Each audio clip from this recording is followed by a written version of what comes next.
Ladies and gentlemen, I have been to the Great Wall of China. I have seen the pyramids of Egypt. I even witnessed a grown man satisfy a camel. But never in all my years as a sportscaster have I witnessed something as improbable, as impossible as what we've witnessed here today. It's Thrive Loud with Lou Diamond.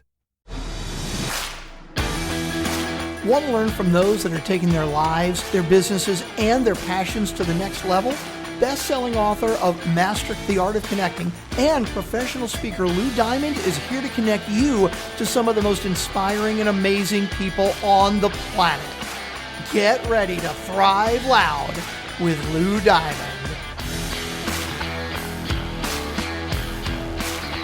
Welcome, everyone, to another spectacular, amazing, fantastic, incredible episode of Thrive Loud with Lou Diamond, connecting you with the most inspiring and amazing people that are thriving each and every day. I'm your host, Lou Diamond. Today on Thrive Loud, we have an individual that works with organizations who want their people to break through mental barriers to cook up the dreams they hunger for. Thrive Loud listeners, the mindset master chef. That's three analogies related to his name before we even started. Frank Kitchen. Frank, how are you today? I'm doing great, Lou. Thank you for the intro. Frank is coming to us here from Arizona. Looks like he's getting a little bit more warmer weather than we are as we're recording this in late December here in the lovely Northeast. And we want to cook some things up. I'm going to continually throw those analogies throughout this episode because I know you can handle them. What I want to do is kind of rewind the clock a little bit here, Frank, to bring our listeners up to speed, because you have a pretty cool story just right out of the gate. Can you share with the listeners kind of how this became your gig? How this became my gig. And thank you for all the puns. I'm sure we'll have plenty going on here during this interview. But quite simply, the shortest one I can say is I had some big dreams. I wanted to be a professional speaker. And I kept talking about the dream, but I really wasn't putting the action in to make it happen. And I told myself back in 2015, I said, you know what? I'm going to make it happen this year. I was like, I'm going to make it happen by my birthday, which was September. June came around. It was actually June 18th, 2015. I was working for an educational company. I got called in for a lunch meeting. Thought I was going in for some new responsibilities, maybe a promotion or a raise. And I got lunch in a folder, and the folder says, this is the end of your working with us. Now, I tell people I was fired. Other people semantically say, well, you're laid off, downsized, like whatever it was. It meant I didn't have a job. And to make it worse, it was Father's Day weekend. So now I've got a 2-year-old son. It's Father's Day weekend. I got to go back and tell my wife I have no job. It got worse than that because my wife was 6.5 months pregnant with our second child. And it got even worse than that because we're going to my wife's parents' house that weekend. And I have to go talk to my father-in-law and say, hey, your third grandchild's on the way. I lost my job and I want to be a professional speaker. That's how it all started. But by the way, at least they called you into an in-person meeting. Of late, we've had some interesting things where at least it wasn't a mass Zoom out to certain people. Well, it gets even better. You know, my last name is Kitchen. So I got called into a Panera, which is a fresh kitchen. So the guy named Kitchen got fired in a kitchen. So, I mean, that made it, just, it just keeps going, keeps getting better. Okay. So whether it was destiny, whether it was happenstance, whether it was a good situation that probably led to where you needed to be, you said you kind of wanted to pursue your dreams of being a speaker. And this kind of hit the fast forward button. Let's talk about that moment. Now you're trying to figure out what you want to do. You want to get your direction. Did you already have the game plan maybe going out, but now it gave you a chance to focus and narrow down what you speak about? Yeah, the game plan had been going, like I had been a part-time speaker for about 7 or 8 years. I jumped out to be a full-time speaker in 2008. Economy crashed, wrong time to jump out from your college leadership job. And I had to go back and work some odd and inside jobs. And I really wasn't enjoying it. And I said, okay, this is it. I'm like, let me go ahead and commit to it. So I'm a believer. And I was like, you know what? I was like, you have to watch what you say to God because God does have a sense of humor. And I said, hey, I want to leave this job and start a full-time career as a speaker. He knew I wasn't going to do it. So boom, I got put into the corner, which I joke around. People like, that was the moment I had to get hungry. Was I had all the abilities. I've been putting the plans together, but I had pretty much, I'm not sure what we can say here on your podcast, I had half-assed it. I wasn't really putting the full effort in. So once you have to worry about taking care of your wife and your kids, that motivates you. Frank, you could say whatever the fuck you want. Awesome. But I just wanted to let you know here. This is interesting, right? So you had to break through your own issues, your own things that were holding you up, and now this is put in front of you, and now now you're going to take the full leap in, dive all into the pool, into the deep end. Yeah. Let's talk about what you communicate and what you speak about.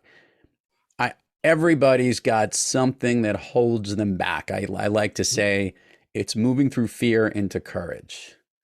Yes. From your experience, what is the biggest challenge that you see people have today as it relates to trying to either figure out or go after their dreams? Yeah. The big one I see is we self-justify why we can't do something. We will find every reason why we can't do something instead of transforming that energy into every reason why we can do it. So we think about, why we can't do it. Obviously we're talking about mindset, but the mind is designed to keep us from getting hurt or to be challenged or to be overworked. So what we'll do is we'll justify, I'm not pretty enough. I'm not old enough. I don't have the job. I don't have the experience. I don't have the money. I didn't lose, an arm in a shark attack. I mean, people go to some crazy places, but we end up talking ourselves out of it versus talking ourselves into it. How do you help people talk themselves into it? Well, obviously we're going to go do some kitchen analogies here, but ultimately, like when I'm talking to someone like you, I'll ask the question. It's like, hey, Lou, have you ever been hungry? Every day. Right. Hey, Lou, have you ever been hungry and you go into your kitchen and you start to make this thing that you desire and that you hunger for? Absolutely. Craving. Have you ever burnt? Yeah. Have you ever burnt it? Well, if it was ice cream, no. But yes, if it was something I had to cook, I've definitely burnt it. Yeah. Does that stop you from being hungry? Oh, no, absolutely not. Right. So I've asked people during the point of me getting fired or when we had COVID, I was like, a burnt meal doesn't stop you from being hungry. And that analogy there will just shift people's mindset and their paradigm going, oh yeah. So it's like, if you're not going to give up on this meal that you want to make, I was like, and guess what? Even when you burn a meal, you'll turn a hot dog, bologna and cheese, peanut butter and jelly into a 5-star meal. Why can't you do that with your life? And when people hear that, they start thinking like, oh wow, yeah. I'm the one holding me back. My mental barriers have turned into physical barriers. Okay, so I'm totally on the same page to you. I'm just also playing devil's advocate and fun host here for our listeners here. But go for it. Let's have some fun. Yeah. So here's some things, right? Breaking through those barriers. Mm-hmm. A lot of people say, okay, I can figure that one part out. I get it. What are the actions that make me a disciplined chef? So that I can do it over and over again. So I don't need to, how do I get into the right behaviors and the right habits so that one, when these barriers start coming in their way, I know how to sift them aside, or I know how to drive through it and I know how to chop through the meat and get to the core. I'm loving this one, sift and chopping. So guess what? Sifting and chopping happens in the kitchen, right? So that's your environment. You really can't cook a meal if you don't have the proper environment. So we'll start to ask, okay, you're challenging me. Well, what's the environment you put yourself in? Who are the people in that environment? I even asked people like, do you have any taste testers in your life? And like, what? I was like, we have to be willing to go ask people who are around us, not the people who are going to say yes, but the people who are truly going to challenge us. So like my wife is getting ready right now for, Christmas dinner this week. And she's going to say, hey, Frank, will you try this? And I'm going to give her some honest feedback. It may not be the feedback she wants to listen to or hear. We've got that point. We've been married now for 11 years. But the case is she knows I want the best for her. So I'm going to give her the feedback so she can achieve her best. So for all of us, for the people like, oh, it's like, I can't do this. What's going on? I'll ask, okay, what environments are you putting yourself in? Who are the people who are around you who are going to challenge you and push you? If you don't have anybody in your life to push you or challenge you, then guess what? You're setting yourself up for failure. So that's a good question. And this is a good one. How can you assess whether you're in the right kitchen to cook things up? Because it's already a challenge enough for yourself to figure out what I need to do to move through it. But to your point, you may be in an environment that is not going to cater to you being able to prepare what you want to prepare. How can you look on the outside, if you would, or what are the things or the warnings that I should be aware of so that I can position myself to be the best chef I can be? Yeah. Well, let's say, for example, for you and me, you and I are both speakers. Okay. So as speakers, early on, I realized I didn't surround myself with other speakers. I surrounded myself with 9 to 5 people. So they're all going, why would you go work for yourself? Why would you do that? That's too dangerous. I wouldn't do this. So I'm receiving this feedback constantly, which was helping me talk myself out of really putting the full effort into speaking. So I had to do a self-analysis and start going like, yeah, there's no speakers or business owners or entrepreneurs around me. So I actually started to volunteer for an entrepreneurial organization that helps people launch their businesses. When you're around this group, guess what? It's positively contagious. I was watching these people every day going, wait a second, they're working 2 and 3 jobs to make this career start. They're driving 2 hours. I'm not doing this. And that was one of my wake up calls, just surrounding myself with people who, quote, were hungry. So when you look around, it's like, who are the people around you? Are they just like same old, status quo? It's okay. I'm not looking to do anything. They're not going for big goals or dreams. And you have like, you know what? I think I need to put more time in, surround myself with more of those people who are going somewhere. I like it. I live fresh. He's wearing, listeners need to know, he's literally wearing the t-shirt that says I live fresh, but you also have a book, Fresh from the Kitchen. Yep. Can you break down for me the recipe, the elements of the recipes going on in Fresh? Definitely. So Fresh was pretty much my diary. I had to recognize why I was not achieving the dreams that I wanted. Why wasn't this speaking dream a full-time dream? And I recognized I went to my wife, my first newsletter years ago. I used to work in retail. And for my employees, I wanted them to get, quote, fresh results. And fresh is just something positive. So I wrote this newsletter playing off my name. It's called Fresh from the Kitchen. Now, to show my age, this is back when people were printing out paychecks. So I would attach this newsletter to their paychecks every week. So they would get this newsletter, and it had games and information, but it was helping us improve our sales and our customer service. And corporate calls up and they're like, wow, it's like, why are you guys so high in all these standards? And they go, oh yeah, our manager gives us this newsletter every week. So they read it over, and that was the piece there. So when it came time to write a book and then also start the speaking up, I was like, well, my initials, when you'll love this, are F.C.K.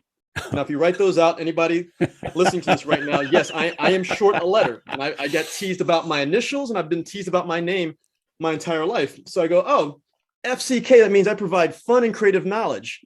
And my wife was like, oh, fun is overused. It's like, what about the fact that you wrote that newsletter, Fresh? I'm like, okay. And when I started to break it down, I'm like, oh, this is, let me give some type of methodology or a recipe. I'm like, oh, it's fresh. Oh, wait, let me figure out why I didn't, succeed in the past. And the fresh piece was this. Instead of thinking about it or talking it, we have to live it. So the first piece is the F. We have to live focused. I lacked a lot of focus. I was trying to chase after too many, different, I'm going to be a speaker or business owner. I'm going to go start a business, start a retail shop. I lacked focus. So the F is focus for Fresh. The R is resourceful. I had to think about the resources that I had versus what I didn't. Always talked about what I didn't have, but I'm like, oh, wait, I've got all these human resources around me. Let me go ahead and talk to all these friends I used to book speakers. So I'm falling flat on my face as a speaker. I'm like, wait, let me go talk to the people I know. They're like, join National Speakers Association, get on this podcast, talk. They gave me the game plan. So I had to become resourceful. From there, I had to get enthusiastic. And you said 725 podcasts. We're not enthusiastic about the work, but we're enthusiastic about the results of the work. So the case was, anybody I work with, I explain as like, hey, the emotion of the result has to be stronger than the emotion of the work. So do I like making phone calls, emails, all this prospecting, building the web? No, but knowing that my wife is in the other room right now doing homeschooling for our kids, and they can come on trips with me, and I get paid to run my mouth. that excites me. So that's the enthusiasm. And people say you can't fake it. So that gets you excited. It gives you new energy. You have to stay strong. You have to stay mentally strong. I quit a lot. So where your mind goes, your body will follow. So I quit on things because I wasn't excited about them. And then the final piece was I had to be honest. And I had to be honest with myself. I had to be willing to step out of my comfort zone, talk to people like yourself who are going to be honest with me, say, hey, here's what you're doing right. Here's what you're not doing right. And here's what you need to do to succeed. So when we say living fresh, we're living focused, resourceful, enthusiastic, strong, and honest. See, I love that, listeners. I love the fact when someone can break it down real simple and then actually go and start to make fun of their own name. Because I got to tell you, I love his name because, trust me, no one makes fun of their name more than my own name. Certain actors, not without, but those. I've never heard of anything. No, but those initials are spectacular. I don't know. Thank God your name wasn't Fugo or something like that, Frank. No, it could have been worse. I tell people on stage, I'm like, when we had to name our children, I'm like, hey, it's like, we got to consider this. And I'm like, okay, my wife, she was a school teacher, and I came in, I was like, hey, here's my names. And she goes, nope, that's not going to work. Those are the names of all the kids who caused trouble in my life. We're not naming our kids that. So then we started to laugh because I'm like, well, okay, at least we didn't name the kid Kyle or Kevin. And we're like, oh, that'd be funny. Kyle Kevin Kitchen. That would cause issues. That would certainly would. And then even my daughter's going to have a complex because her name is Olivia Kitchen, so she's okay. So it's just she's more than okay, Olivia. She's more than okay. She's special. She definitely is. Oh my God, I love this. All right, so I want to let's dive down into something that's going on for real. This episode is coming out here in the early part of 2022. Which freaks me out every now, by the way. Every time I think of where we are, what year it is, when it is, I'm like, what? How could this be? But we're here. A lot of challenges going on with a lot of people, what's going on between their ears, what's happening in the world and in business.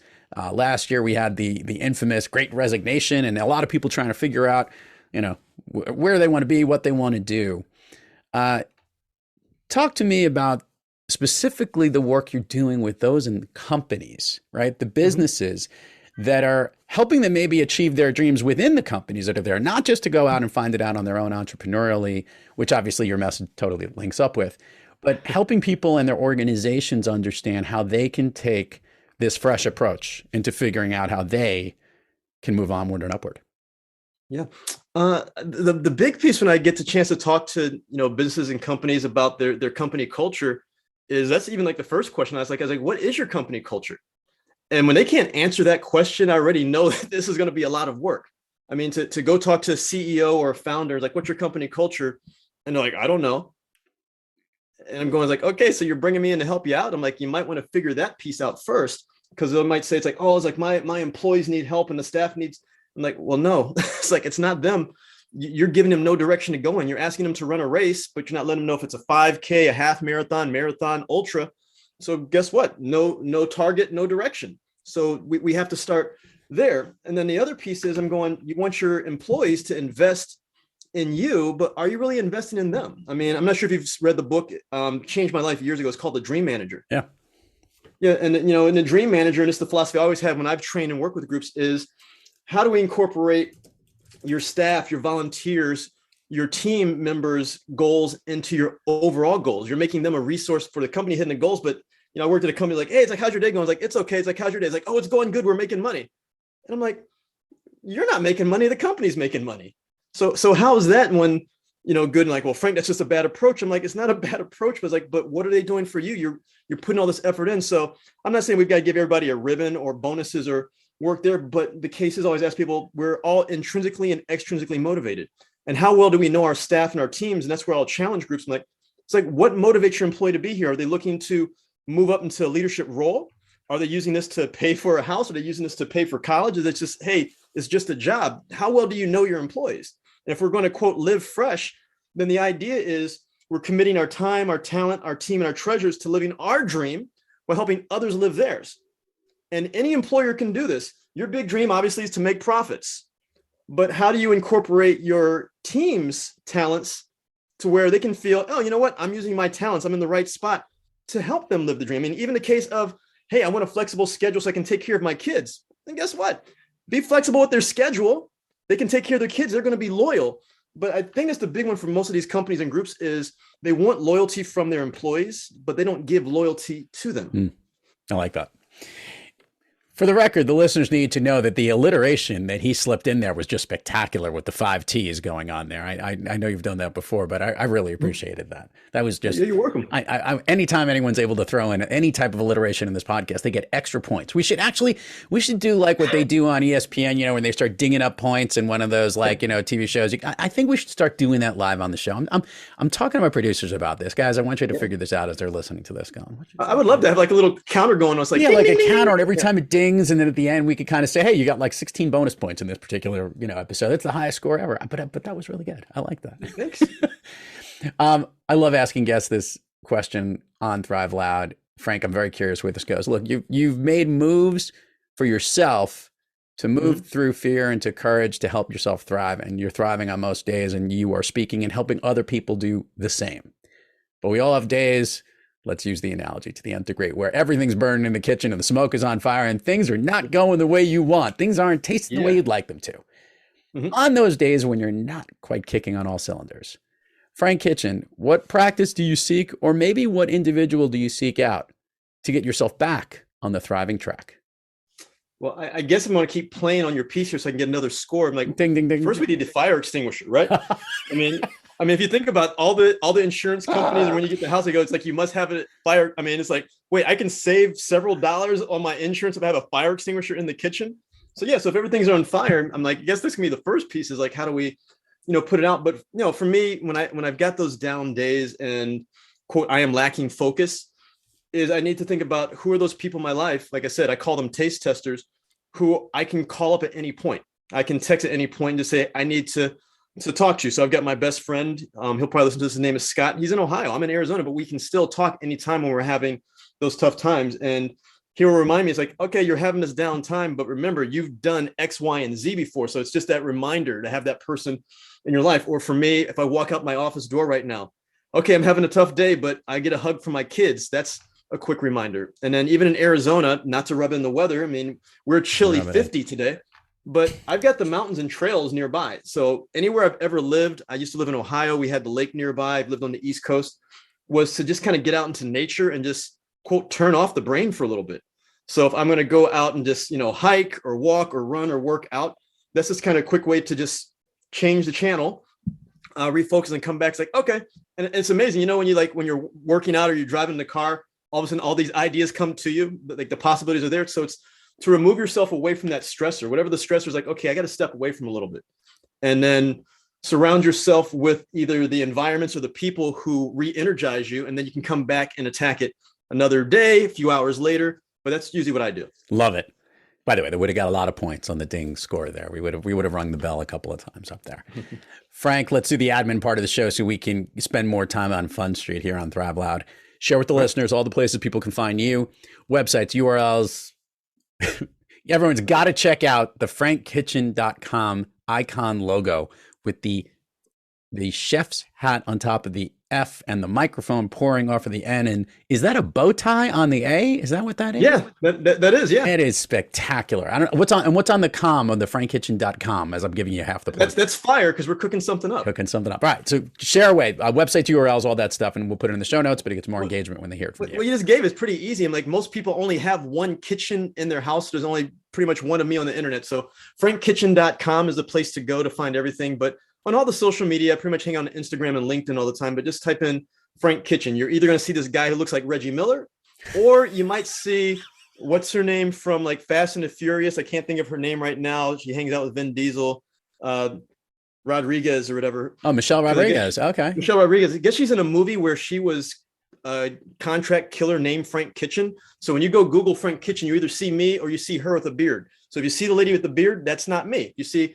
a guy who's like bald and looks like Reggie Miller, that's Frank Kitchen. My God. So, there you go. I'm putting all that in the show notes here. That's spectacular. Didn't know that. Okay. Sorry. Keep going. Yeah. It's just fun there. And then you asked about the logo piece. Yeah. That's actually just something where I like to incorporate every bit of my life into it. So the color is green, but it's Kelly green. So it reminds me of my wife. Green is also the color of growth and action. So ding, ding, ding. That helps out here with Thriving Out Loud. So green is a reminder of what I speak on. And then as far as the chef hat, I'm always cooking something up with ideas. Plus, I like to cook. I went to cooking school for 3 years, so you can imagine the issues that caused. Frank Kitchen and cooking class. I think I do like it. I like it a lot, Frank. Yeah. I'm already a fan. Okay, we've already microphone is the fact that I speak because people are like, well, why do you have a microphone? That's overusing it. So when I did the logo, I'm like, because they're going to think it's a restaurant. And then the bow tie piece is there's points where I have to get dressed up on stage. And usually I will wear a bow tie on stage when I'm doing, especially like black tie and fundraiser events. So just like kind of a amalgamation of everything that I do. Spectacular. It's well done to somebody who appreciates the brand and wraps it all together. Okay. We've already been going down Fun Street, but we're going to continue if that's all right with you. Yeah, it's one of my initials, so let's go for it. So listeners need to know a little background story here because that will actually make this part more effective. I let most of the guests answer one of the questions before we begin this section of the show, and I usually just kick it off. I get them saying, hey, what's a favorite movie? And that's usually in the forms that they fill out when they come on the show. So for the first time ever, the dialogue that took place was as follows. So it says here, Frank, that your favorite movie is Popcorn. I've never seen that movie. Frank, what's that about? That was the follow-up to the movie Cocktail. So we had Cocktail, we were making the drinks, and then the other part was this guy in Arizona who has this love for popcorn and can't read instructions. And his favorite movie is popcorn. So that's the movie. The guy who loves movies and loves making popcorn instead of making drinks. Considering you started off this thing that you're always hungry, it makes perfect sense now, because obviously you were thinking of what you were hungry when you watch a movie, and that's why popcorn came out. Okay. It just popped in. So it's like, I don't really care about what the movie is as long as the popcorn is there. That's how it goes. I love it. So Frank, do you have a movie that you like to watch or rewatch if it's on? I can't say there's one I like to rewatch. Like, I watch stuff like the kids control the house here, but I think like everybody right now, I'm going to fall into the general masses, and we're going to the, at this time right now, it's December. So we're going to go to the drive-in tomorrow night, but the Marvel movie. So we're going to go see Spider-Man tomorrow night, take the kids out, but we're going to do it in the drive-in. We've never been, well, my wife has, but I've never been to a drive-in. The kids haven't. So we'll do the Marvel movies and all the shows there. So Disney gets our money a lot. So I'm going to say this to you, earlier this past weekend, Friday night, so a few days before we started recording this episode in late December, me and the family, we went to the movies, physically in the movies, and saw the Spider-Man movie, and it was awesome. So I'm not going to, no spoiler alerts. You'll enjoy it. I'm sure by the time the episode comes out, you would have seen it and you would have said, wow, it was awesome, which was really great. So, there we go. Yeah, we'll put that in the show notes too. all right. So I'm going to do the speed round here in Fun Street. This is how this works, Frank. I'm going to ask you something. I need a buzzer. No buzzer necessary, because there's no wrong answers. It's more just to make sure that we keep the program moving, because sometimes people will dwell a little more than they need to. But you won't, because you're quick on your feet. It's not hot plates. It's not flipping pancakes. You can handle this. It's not quick jacks, flapjacks, or microwaving anything in the oven. We've done it all. I keep it coming. So I'm going to ask you something. I want the first thing that comes to your mind. These are things that lift you up. They motivate you, that make you thrive. Okay. Ready? Yep. Popcorn. We're getting there. Of late, a song that you love to hear, or one that pumps you up. Oh man, that is a good one. Something that pumps me up. I'm just gonna say, let's get it started, because that's the only thing I can think of right now. So we'll just say, all right, you can't go anything wrong with them. Can't go wrong with that one, no. But that just popped into my head when you said that so one. So this one we're gonna double click down on this one a little bit for a favorite food that is not a dessert. Favorite food that is not a dessert. Does watermelon count as dessert? Oh, that's a great question. Yeah, so, unless you have it sometimes. Let's ask this question: if you were to then think of a dessert, what other than watermelon would you want to have? Ooh, if I thought of a dessert, I like sweet potato pie. Okay, so we'll go with watermelon, which is the sweetest food and fruit we've ever had as a guest here, and then watermelon pie. You're like liquid and very sweet across the board. There we go. An activity you wish you did more of? Golf. An activity you wish you did less of? Browsing the internet. If I were to snap my fingers and Frank Kitchen could be anywhere in the world, where is he? Australia. Have you been? Yes. Gotcha. What part have you been to? Or what is your favorite part in Australia? I got to sit on the beaches in Cairns up by the Great Barrier Reef, and just sitting there and like watching the ocean, hearing it come in and out. That was amazing. But yeah, I spent 6 weeks in Australia about 12 years ago doing a speaking trip for Rotary International. And that made me fall in love with public speaking. So I'm like, I got to do more of this. I like it. I think we will wrap it up there. I was going to wrap with, you said you like to cook. Yes. So the question is, what is your favorite meal or food to prepare? Breakfast. It's not really a meal. It's like not really one thing, but I'm the one where my wife's like, hey, breakfast, or to make it sound even more fun, my wife is the cookbook chef in the house. I'm the one where she like goes out, finds stuff and just says, okay, here's the ingredients. So I guess I'd be good on Chopped, because like, here's the ingredients, make something. So she'll give me like, some asparagus and like, just random things like, okay, create something. So that's my deal. I'm just look in the fridge, whatever's there. Okay, let's make something. He loves to be fresh. He loves the color green. He loves to embody the art of speaking. He loves to help people elevate and move onward and upward and move forward. Thrive Loud listeners, hope you've enjoyed this very fun session as much as I have listening to the Frank Kitchen. Frank, thanks so much for coming on Thrive Loud today. Hey, thank you so much, Lou. And hey, I'll come back again. We'll have some fun. You got it, man. And to all our listeners out there, thank you for joining us. And until next time, keep moving onward and upward. And remember, be brief, be bright, be gone. You've been listening to Thrive Loud with your host, Lou Diamond. Check us out on the web at thriveloud.com and follow us on Instagram, LinkedIn, Twitter, and Facebook at Thrive Loud.